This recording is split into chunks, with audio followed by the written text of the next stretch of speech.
Hello everyone, welcome.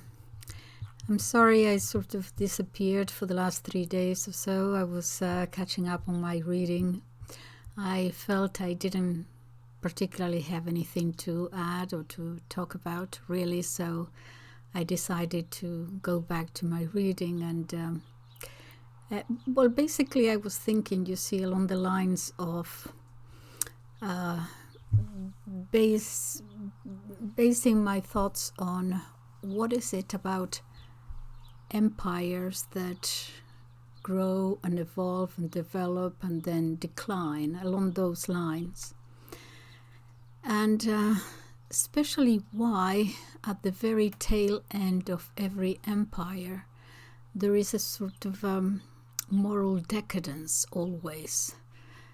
What is it that induces this moral degeneracy, which is manifested always? The first thing, it manifests itself with something to do with sexual practices and so on. I couldn't quite understand why. I understand the connection. You know, you have an empire, okay, and so you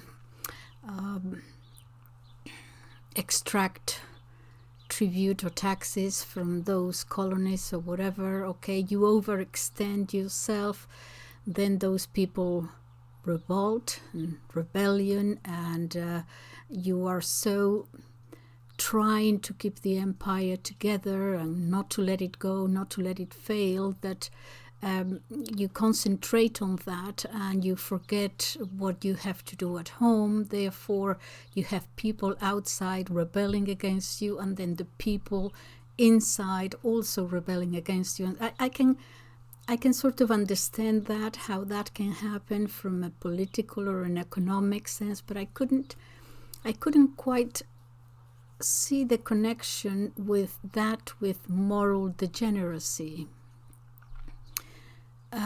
And so I had to go back to reading and see if I could get it. And I have two things to say about it. Well, I haven't quite sort of figured it out yet, but you remember I told you in a previous video about Dostoyevsky and what he says about power. Go and see it, because I think I have repeated it twice already, and I don't want to tire those who follow me repeating the same things. But if you allow me, if this is the first time, I will get through it. For those of you who have heard this argument before, I will get through it as quickly as I can, and then perhaps you will see my point. But if you are new to this channel and you haven't seen it before, months ago I talked about Dostoyevsky's what he says about power, and he noticed when he was in the labor camp in Siberia, he was studying the prisoners. He was a prisoner himself, and he was also studying the people they called the executioners, those whose job was to lash the prisoners, 100 lashes, 300,000, whatever, when they were punished. And that was the normal state of affairs. And he was able to watch them and study both the prisoners and the executioners, because he was often in the infirmary because he was an epileptic. And he saw the prisoners, those who had been punished, coming back to the infirmary, and they would ask each other, how many have you got today? How many lashes? So 200, 150, whatever, because there was a difference. If they were being scourged with the birch tree branches, that was much more painful, and they would have to stop at one particular time because the skin would break. They couldn't continue for 1,000 lashes because the prisoner would be killed. So they would stop at 100 or 200, whatever it was, okay, and they would send them to the infirmary for them to come back, 5 days later and then continue with 200 more or whatever. Okay, so this is in the 1850s and 60s. And the prisoners would talk among themselves quite naturally. How many have you got? I've got 100, and you 200. How many have you got left? Oh, I've still got 500 left. Oh, I only have 100. And it was normal for them. So he was watching and observing and learning, but he was also watching the executioners. And he noticed, I will say this very, very quickly, but you can go back to my earlier videos. And he noticed what mainly could be summarized 4 stages. The first one is when you are new as an executioner and your job is to inflict pain, do the scourging. And he noticed that they were aware that they were inflicting pain. They did their job, because otherwise they would lose their job and perhaps being scourged themselves. But they did their job, but he could see that they were aware. And he goes at great length explaining all this. Okay, this is Dostoyevsky. The second stage was when they got used to it, and so they were not aware anymore, or they didn't want to be aware of inflicting pain on others. So they would just do their job. 1, 2, 3, 241, 242, whatever, okay? The third stage is when their power, the power that they had, was very obvious to them, and they wanted others to notice it and to respect it, okay? So the prisoners knew this, who was who, and more or less at what stage they were.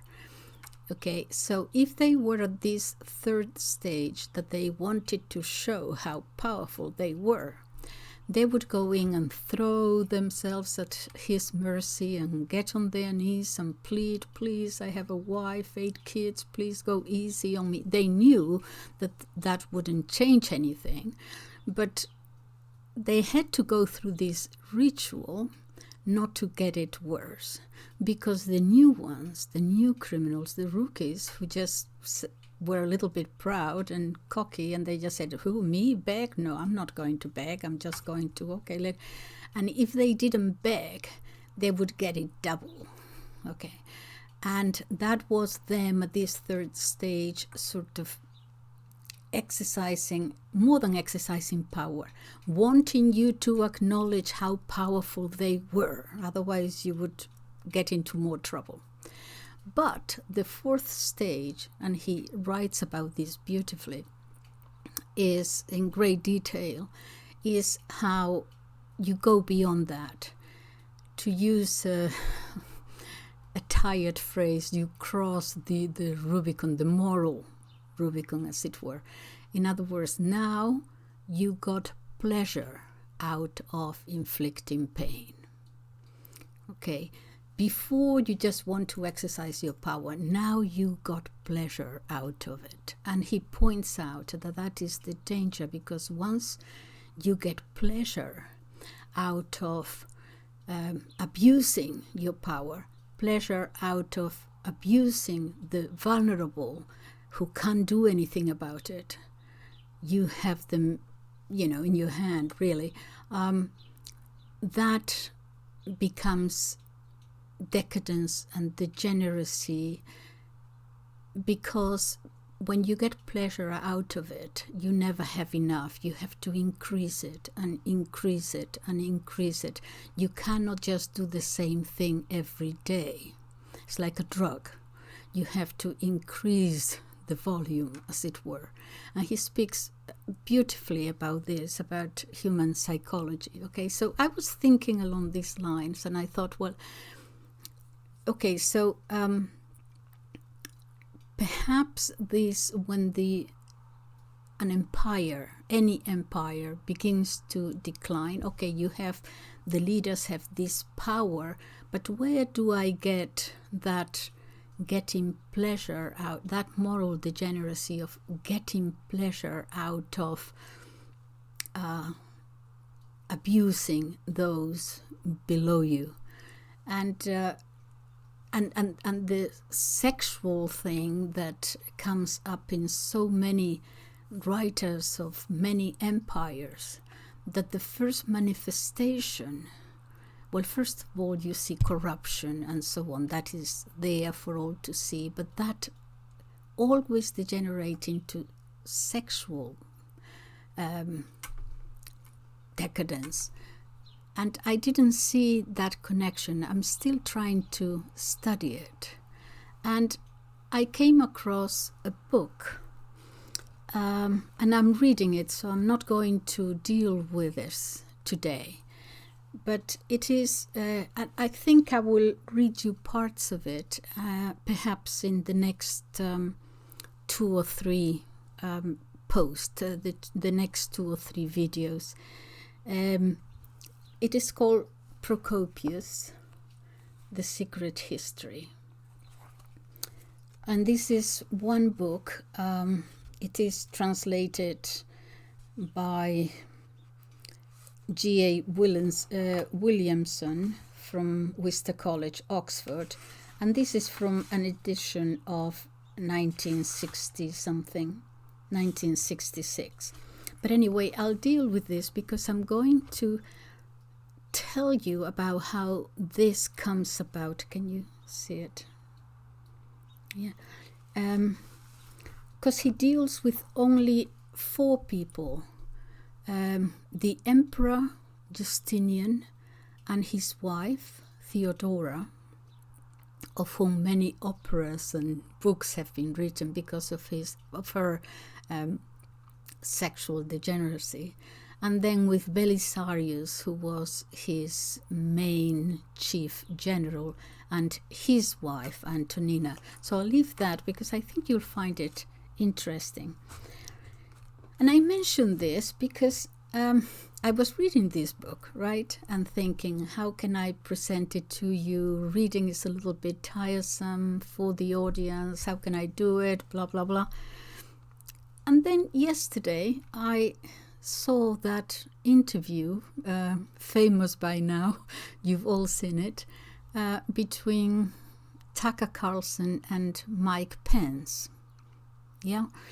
And in which 2 things come. First of all, the Ukrainian war thing, where he says, he's running for president and he says, that is not my main concern, the United States, something like that. But I thought it was interesting what he says about the church in Ukraine, because Carlson asked him about, Christians, and how could he not defend Christians in Ukraine, the priests and the nuns who are being subjected to punishment. And he says that he spoke to one of the people there in a church, and he was assured that no persecution was being carried out against the church and so on. He was convinced of that. And I thought, well, which church was he talking about? And I also spoke about this issue of the Orthodox Church in Ukraine in another 2 videos because of what is happening there. We saw videos of monks being arrested, with the ankle, how do you call it, the ankle bracelet thing, when you are under arrest. And then we heard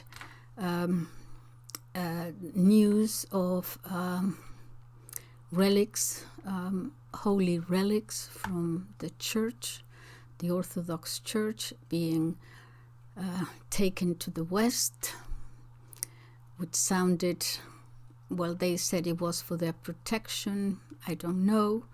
But anyway, they send them to museums in the West. I don't know what holy relics who are holy, for many people. You don't need to be a religious person to understand that some people hold some things sacred, whatever, okay?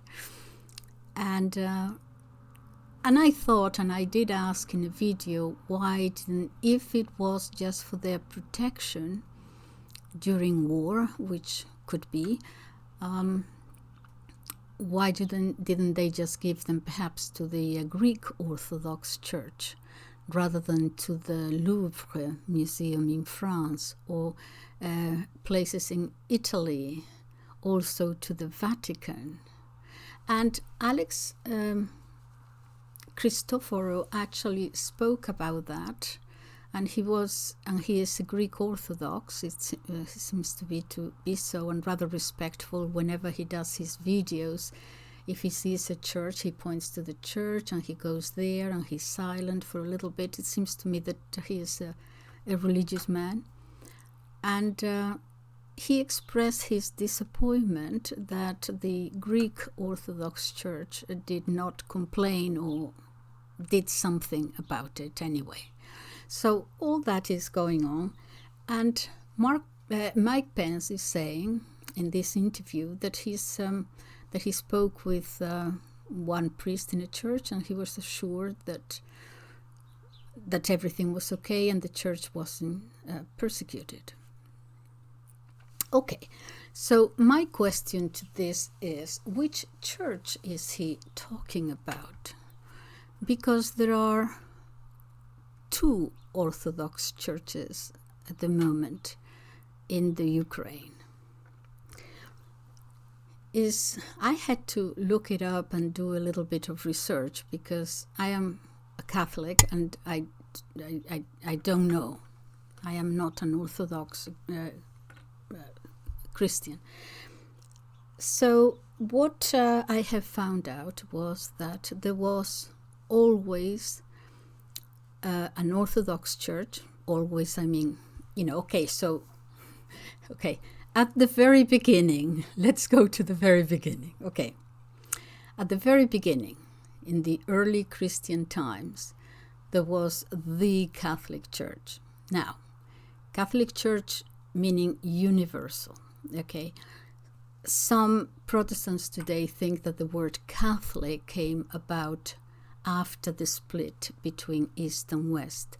No, the Apostolic Fathers, Ignatius of Antioch, and all those very, very early bishops and Christians referred to it as the Catholic Church. But the Catholic Church was both East and West, and you can see still many Orthodox saying that, practically that in the West, kind of we stole kind of the word Catholic, because the Christian Church was Catholic Church anyway. After the division in the 11th century, I don't know how it came about, but okay, it could have been one word, or it could have been the difference or about unleavened bread, or about one word, or about whatever it was. It seems to me that it was religious in some way, but also perhaps political or cultural too.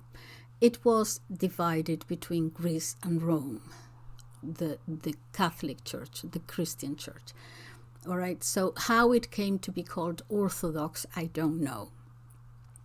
But anyway, so you had the Greek, and the Greek, of course, was not just Greece. Greek extended to what is today Turkey, Asia Minor, all the way to Persia. Yeah, all that was Greece. So that was the East, and Rome was the West, kind of thing. Okay, so anyway, how they came to be called Orthodox and the other one retained the word Catholic, I don't quite know that. But then the Greek Church, the Orthodox Church, divided. I believe it was before the division. It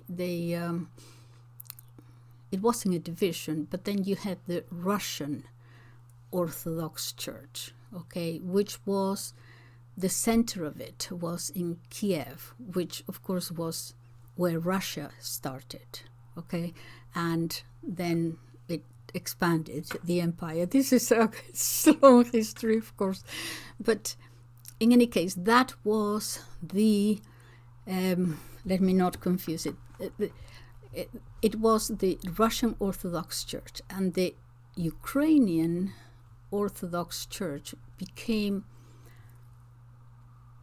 after the collapse of the Soviet Union, if I get this right, I hope so, in 1992, then you had the Ukrainian Orthodox Church, okay, but it was still under the Patriarch of Moscow.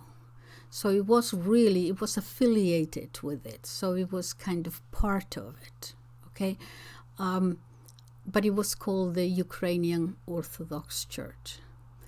Now, something happened, and about 20 years later, what you had was a movement to completely disassociate the Ukrainian Orthodox Church from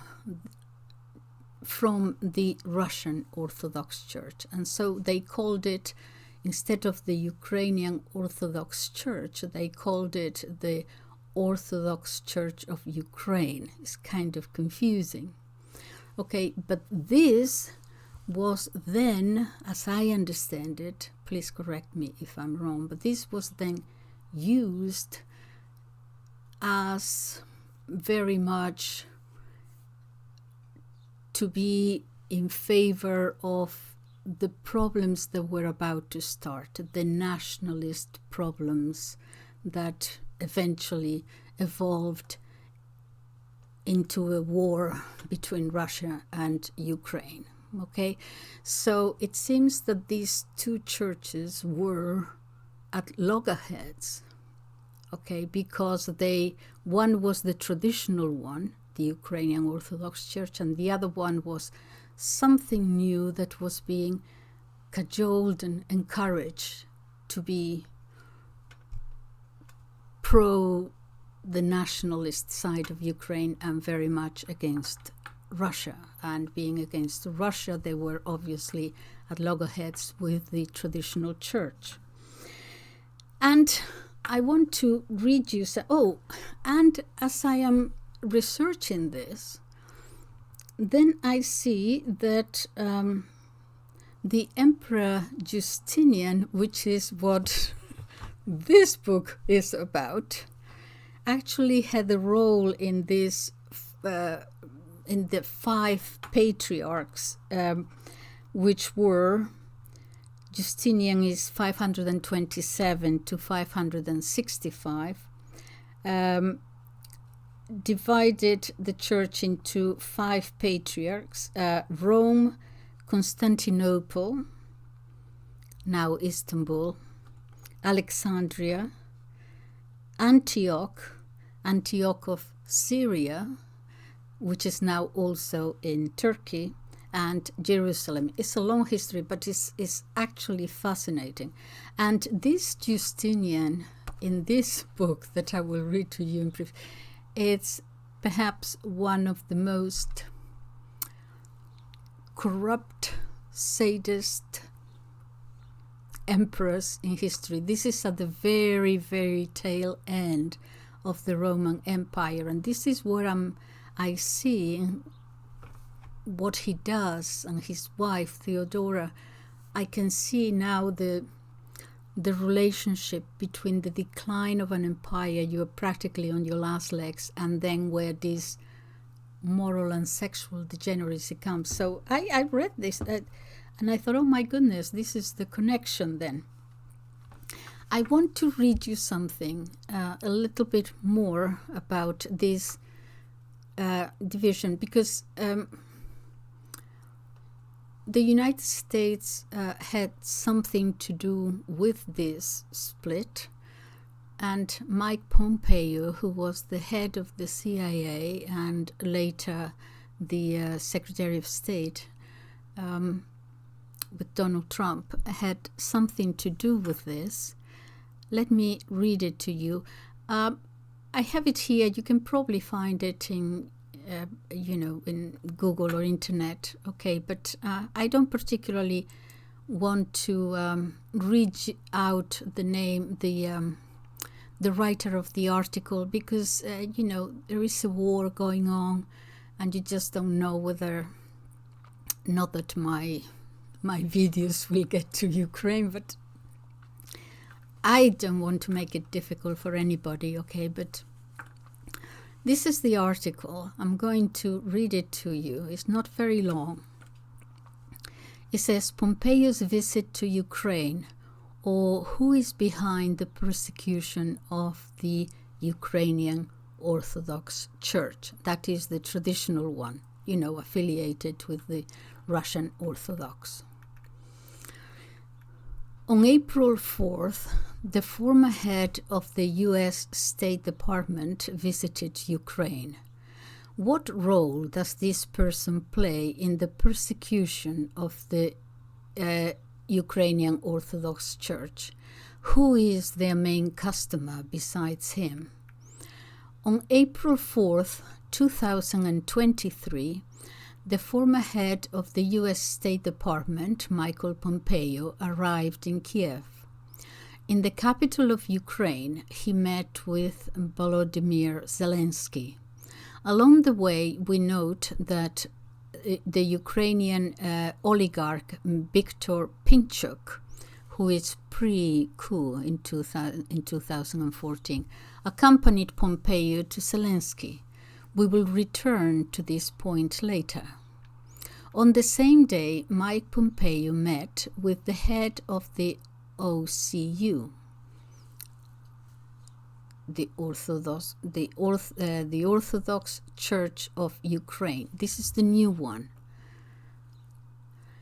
Epifaniv Dumenko. The former head of the State Department received the highest award of the Orthodox Church of Ukraine, the new one, the Cross of the Orthodox Church of Ukraine, from the hands of Dumenko, while the members of the American delegation were awarded with the Cross of Freedom medals. What does this visit mean, and what does it have to do with what is happening in Ukraine? Pompeo, Dumenko, and the Orthodox Church of Ukraine, the new one.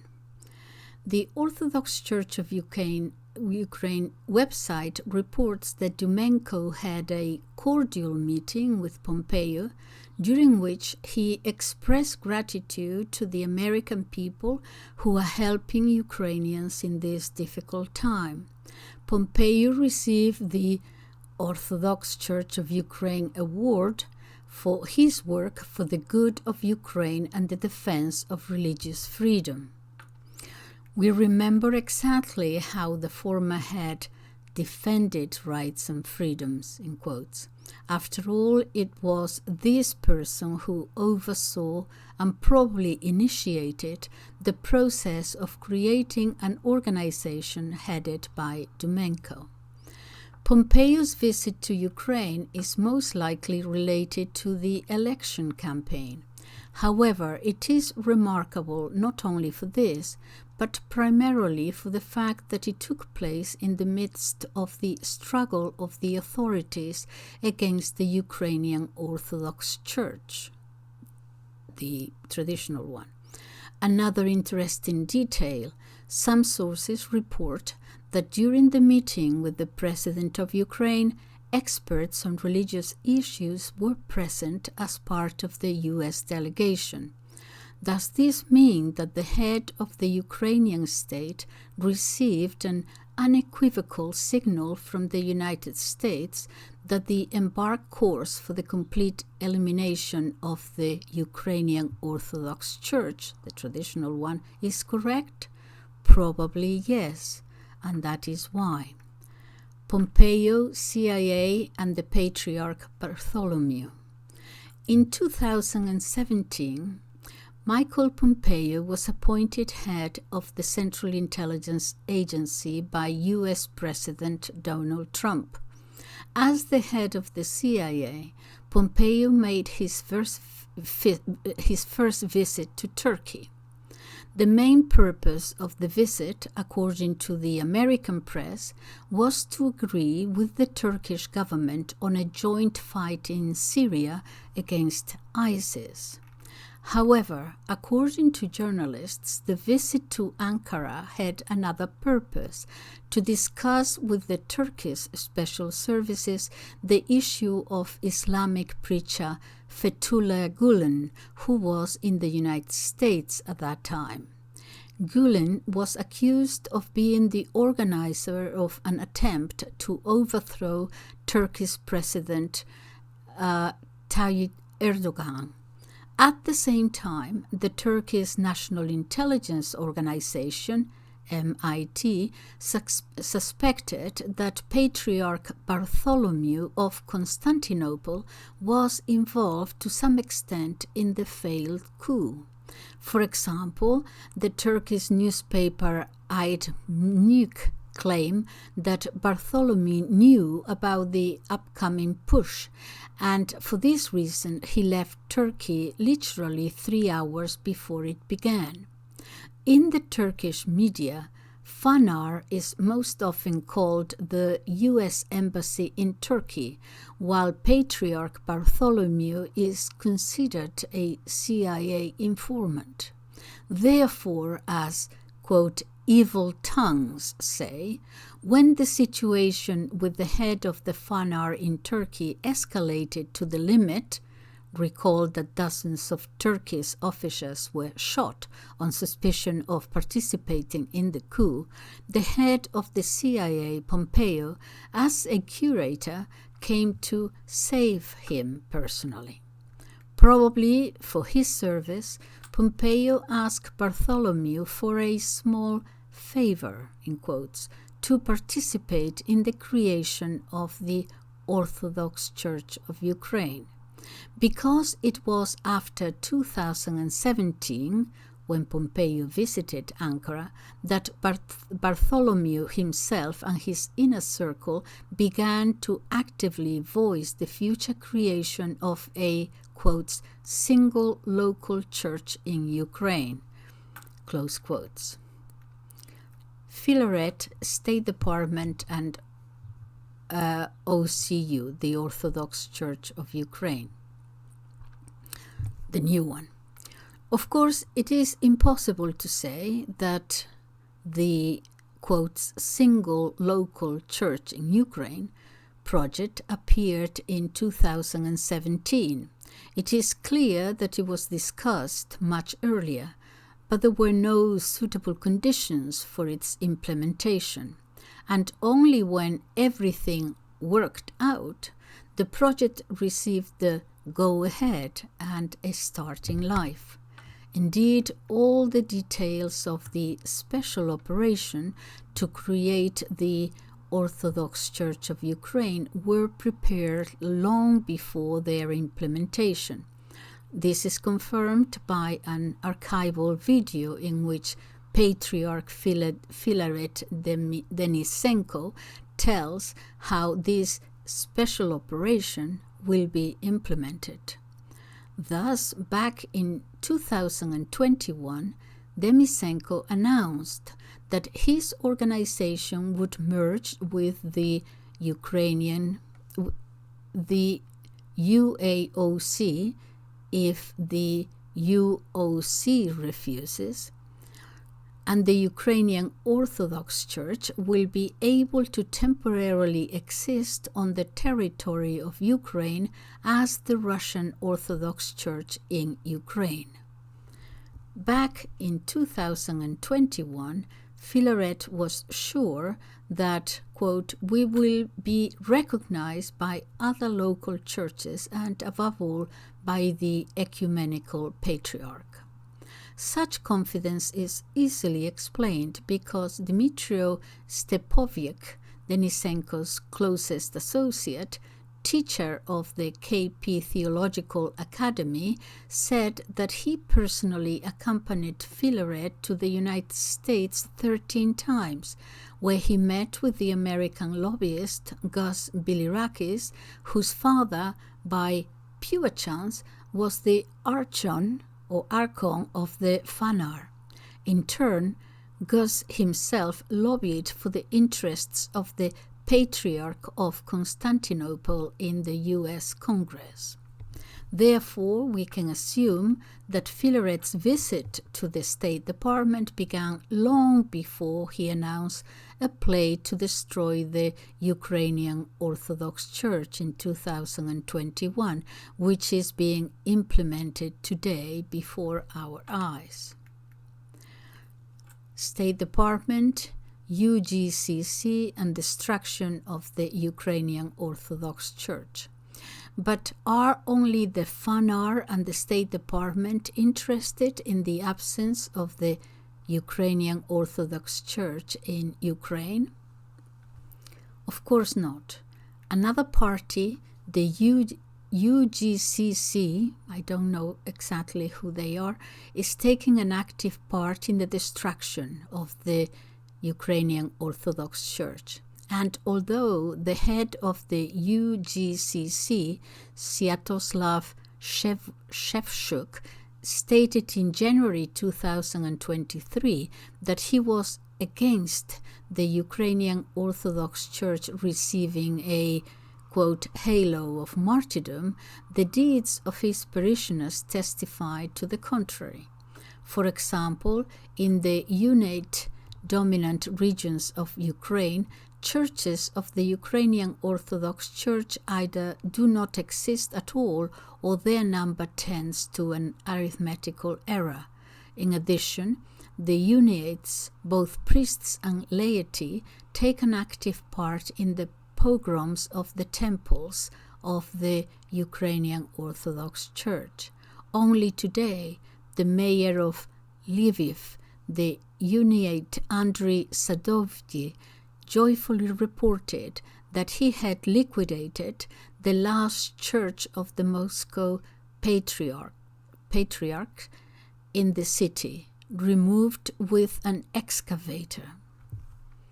There is another fact that bespeaks of the Uniate's keen interest in the destruction of the Ukrainian Orthodox Church. Remember, at the beginning of our article, we said that Pompeo was accompanied by Pinchuk during his visit to Zelensky.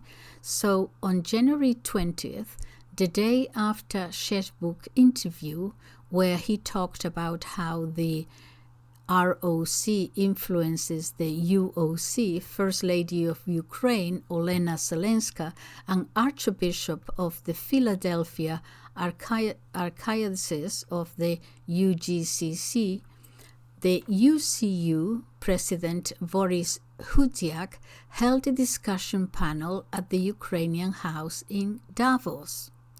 The event was organized by the Viktor Pinchuk Foundation and the international investment and consulting group East One, founded by the same Pinchuk. During the discussion, Olena Zelenska, that's the president's wife, and the bishop of the UGCC, who took an active part in the events on the Maidan in 2013-14, discussed the future of Ukraine and the Russian Federation. The discussion was broadcast by the YouTube channel of the President of Ukraine. That is, the spouse of the head of state discusses the future of the country with the bishop of the UGCC in America. Does this mean that the Ukrainian authorities do not see anyone other than the Uniates in the future of Ukraine? Probably yes. What will this future look like? The Vatican, FANAR, and Ukraine. Given the fact that Pompeo accompanied Pinchuk, who was somehow connected with the Uniates and lobbying for their interest, this future does not bode well for Orthodox Christians. The visit to Zelensky by the former head of the State Department, the founder of the OCU and one of the main candidates for the US presidency, Pompeo, should mean that the Ukrainian authorities received a signal that by destroying the traditional Ukrainian Orthodox Church, they are moving in the right direction. In turn, behind the State Department, which initiates the destruction of the UOC, stands the shadow of the successor of the Apostle Peter, i.e. the Vatican. The UGCC is only a tool with which the State Department clears the Drang nach Osten, I don't know what that means, for the Vatican, i.e. an offensive to the East. Ukrainian Orthodoxy, in this sense, greatly interferes with the plans of the Vatican to Catholicize the East. There is no place for the Ukrainian Orthodox Church in the unity of churches being actively promoted by the papal throne and the Fanar now. Kievan Rus and later the Lithuanian Principality, Galicia and Ukraine of the time of Bogdan Khmelnytsky have always been a tidbit for the Catholic Church. I don't know what that means. Has always been friendly, I suppose. Tidbit. It is not for nothing that Shevchuk, as well as representatives of the UGCC and Fanar, have repeatedly said that Ukraine should become a platform on which the reunification of Catholicism and Orthodoxy will take place. Even the date of this reunion has already been set, 2025.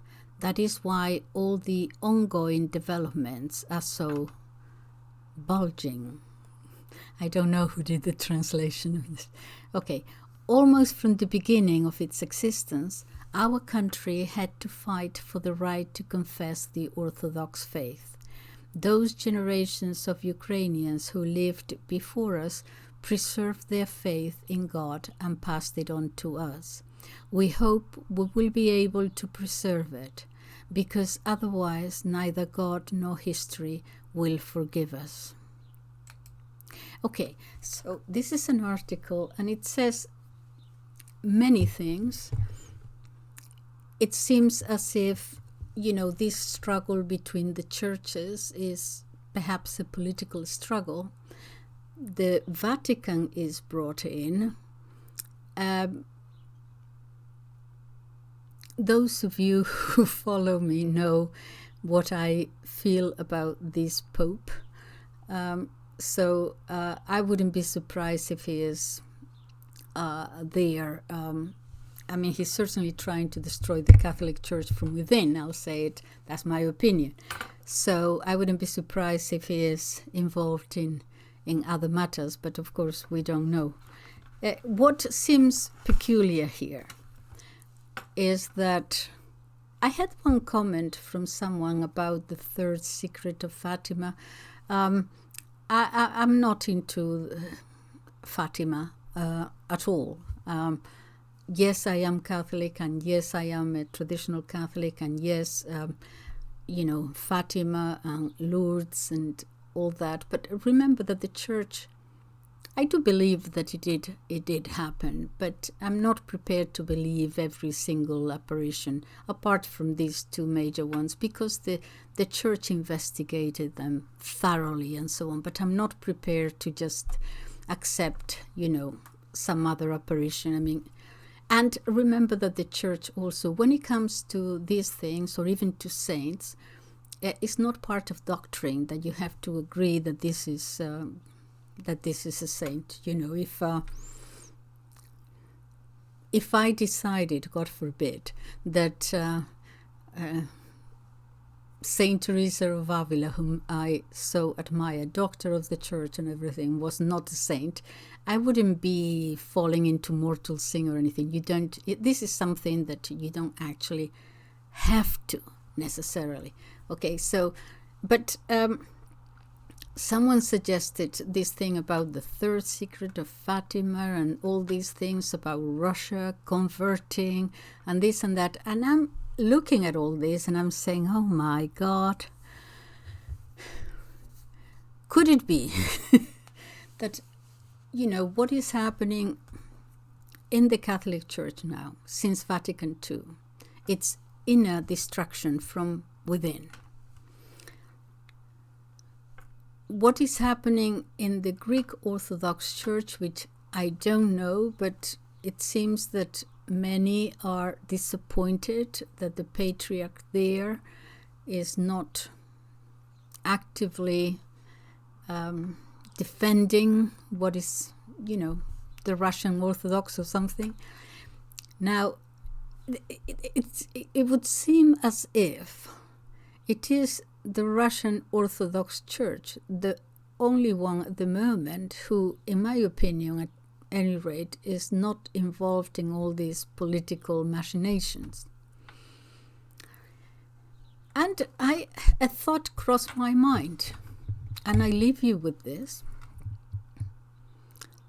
Could it be that instead of the West converting Russia, that it would be the Russian Church that has to come to our aid? Could it be the other way round? Some of you are going to hate me for this question, but I leave it there. Thank you so much. I'll see you soon. Bye-bye.